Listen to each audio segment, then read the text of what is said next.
আসসালামু আলাইকুম, কেমন আছেন সবাই? আশা করছি সবাই খুব ভালো আছেন, সুস্থ আছেন। আল্লাহর রহমতে আমরাও খুব ভালো আছি। রুকসানা রান্নাঘর পেজ থেকে আপনাদের সকলকে জানাই শুভেচ্ছা ও ভালোবাসা। তো আজকে রাতে খাবার যেটা বানাবো সেটা দেখে আপনারা একটু বুঝতে পারছেন আমি কি বানাতে চলেছি। এই যে খিচুড়ি। এই বর্ষায় খিচুড়ি না হলে কি জমে? সেই জন্য একদম অল্প মশলায় খিচুড়ি বানাচ্ছি, যেটা খেতে কিন্তু দারুণ হয়েছিল। খিচুড়ি আমাদের সবারই ভালোবাসা, আবেগ, ইমোশন সবটাই। আর বাইরে একটু ঝিরিঝিরি বৃষ্টি হলেই তো আমাদের মন চায় একটু খিচুড়ি খেতে, তাই না? আর খিচুড়ির সঙ্গে যেটা আমি ভালোবাসি এটা হচ্ছে ডিমের অমলেট। তো প্রায় রেডি হয়ে এসেছে আমার খিচুড়ি।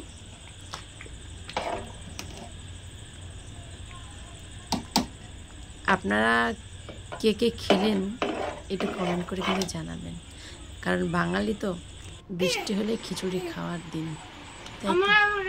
এই যে আমি সার্ভ করছি, আমার মেয়েটা খুব খুশি।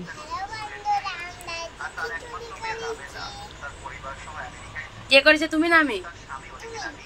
তাহলে বুঝি তুমি খিচুড়ি করেছো?